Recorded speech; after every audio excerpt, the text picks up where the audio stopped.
slightly stronger taste, but as soon as you cook the bamboo shoot, the strong smell disappears.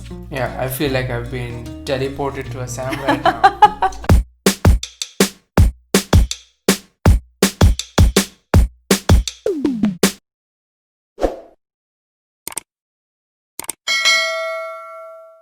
Welcome back, guys. Today we are doing a very traditional rustic curry from Assam called the Black Sesame Chicken. One fun fact, Gordon Ramsay learned to cook Black Sesame Chicken when he visited Assam. Isn't that cool?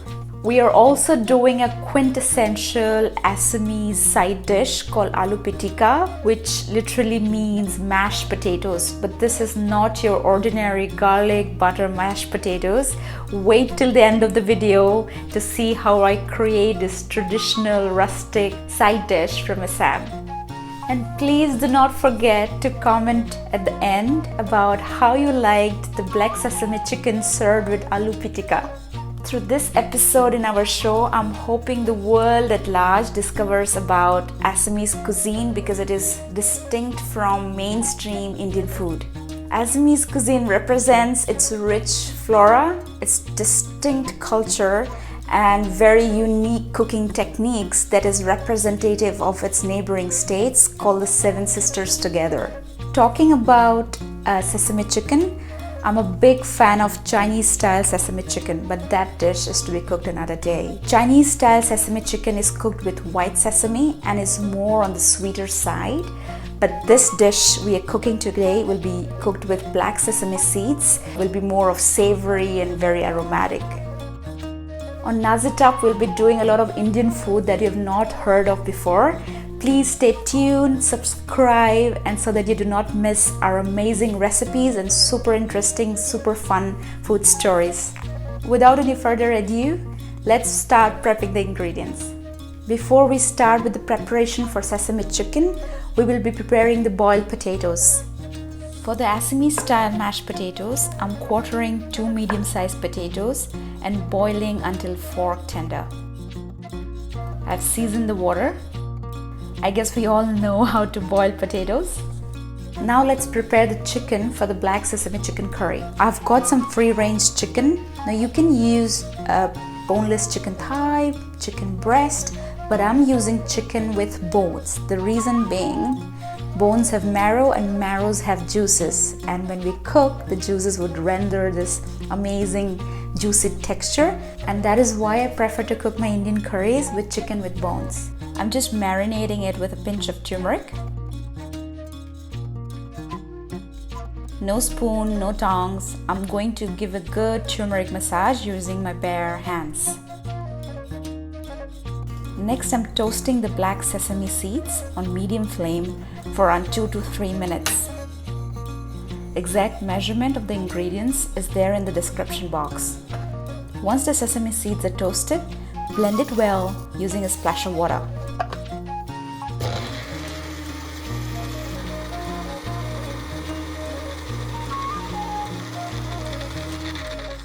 It should look something like this. Next, we are chopping some red onions. I've also cooked black sesame chicken using white onions, so please feel free to use the white ones if you do not have the red onions. We do not want any onion slices to be floating in our delicious savory gravy, so chop it as fine as possible. I already have ginger and garlic paste ready. And like I said before, Assamese cuisine is characterized by very little spice. So we are done with the prep and we are ready to cook. Flame is on high and I'm using a cast iron skillet. Oil goes in. Majority of Assamese curries prepared in mustard oil.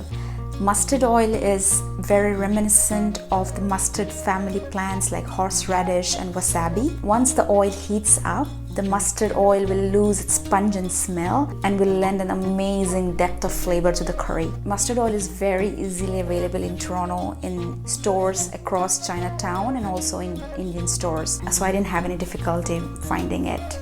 Once the mustard oil lightens its color, I'm adding in a bay leaf and a cinnamon stick. our dried spice and herb are going to release its aroma into the oil. Then I'm throwing in the onions. We want the onions to turn light golden.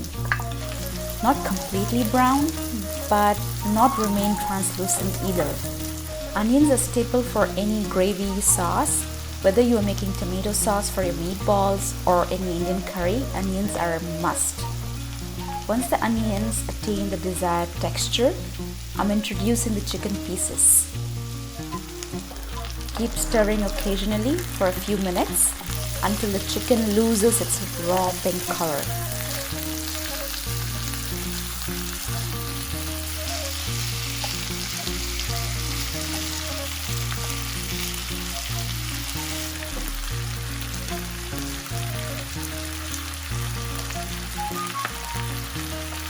Then I'm covering the chicken for 2 to 3 minutes and letting it slightly cook. Now I'm adding the ginger and garlic paste. Mix it well. Let the aromatics lose its raw flavor. Cover it again and let it simmer.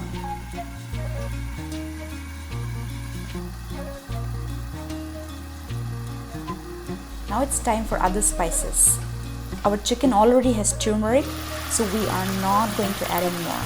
For some heat, we are adding a few chillies. This is how it's traditionally done, but please feel free to omit the fresh chillies. Assam produces a variety of chilies. Some are green, some are black, some are red. Some varieties are one of the hottest in the world. I'm sure you guys have heard of ghost pepper, also known as bhut jolokia in Assamese. Anyway, I'm also adding just a dash of Kashmiri Red chili powder, which is kind of vibrant red but is low in heat.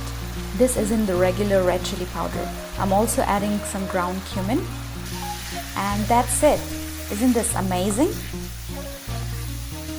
How many Indian curries have you had without garam masala, cumin powder, and an array of whole spices? Assamese food is very healthy, less oily, less spices, and it tastes delicious. The cuisine is very distinct from the rest of the country. Having said that, Northern Indian and Southern Indian cuisine have their own charm, but today's star of the show is Black Sesame Chicken from the mystical land of Assam. Once again, I've covered the skillet with a lid, which allows the masala to cook. Flame is on medium. If the spices are sticking, add a few tablespoons of water and stir occasionally.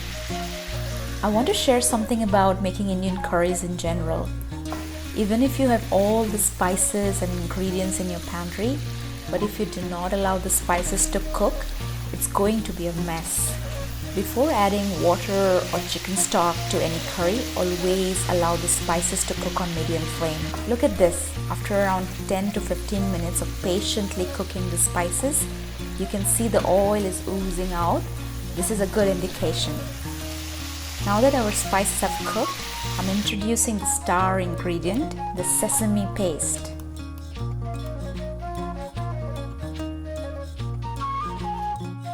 Just take your time to appreciate the nutty, earthy aroma of the sesame paste.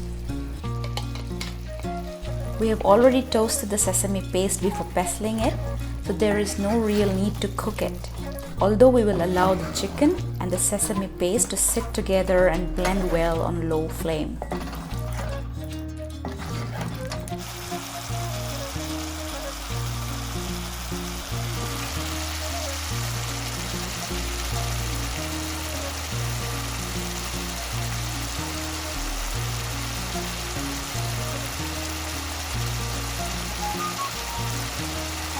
While our sesame chicken is stewing and creating a delicious gravy, I'm peeling the boiled potatoes.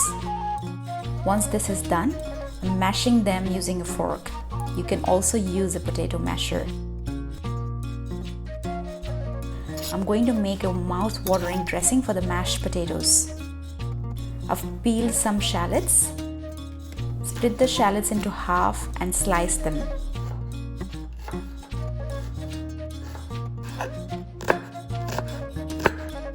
I'm also roughly chopping a few bird's eye chilies. Here I have my mortar and pestle. Shallots and chilies go in. Adding a pinch of salt. We're not going to make a paste, but rather make the fresh ingredients release its aromatics.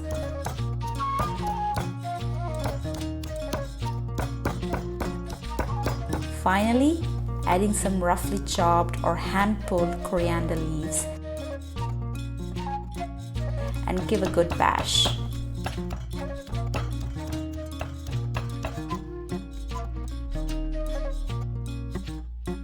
Finally, a pinch of salt again, and then we add the aromatics to the mashed potatoes.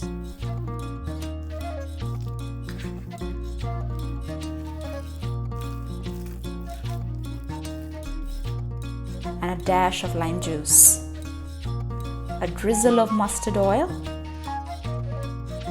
Mix everything well, and that is it. Gosh, this smells so good. I wish I could somehow share the aroma with you all. Moving on to our black sesame chicken, there is just one final step. I have some pickled bamboo shoots here.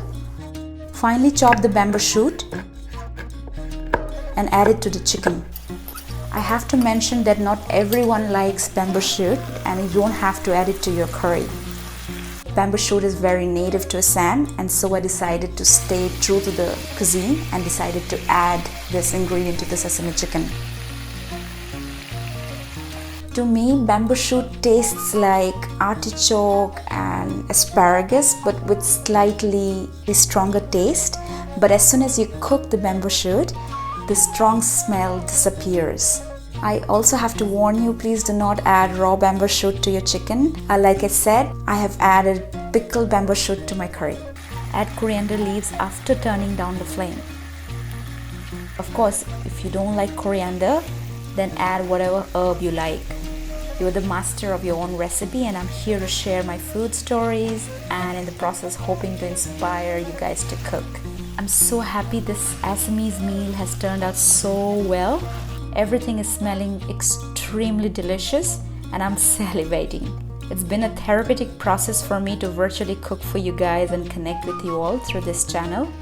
Okay, let's quickly serve this. I'm serving the black sesame chicken with rice. This is a very special aromatic variety from Bangladesh, but you guys use any variety you have in your pantry, followed by the star of the dinner table, black sesame chicken. And then finally our Aloo Pitika, Assamese style mashed potatoes. Yum, yum, yum.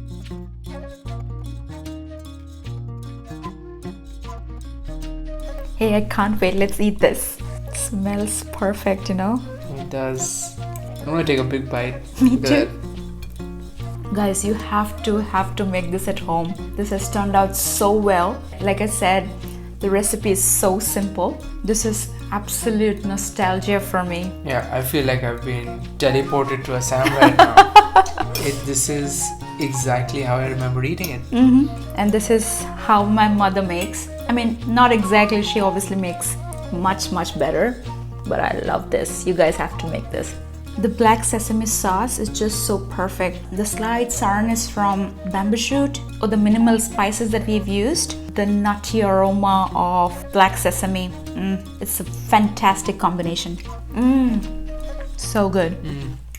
Even the pitika is just complementing this so well. Yeah. It's perfect. The Aloo Pitika, aka Assamese style mashed potatoes. This is so rustic, so traditional, and so simple. I love this. I think we are going to continue eating. Yeah, I can't stop. I'll see you guys in the next video. Please hit the like button and leave a comment below.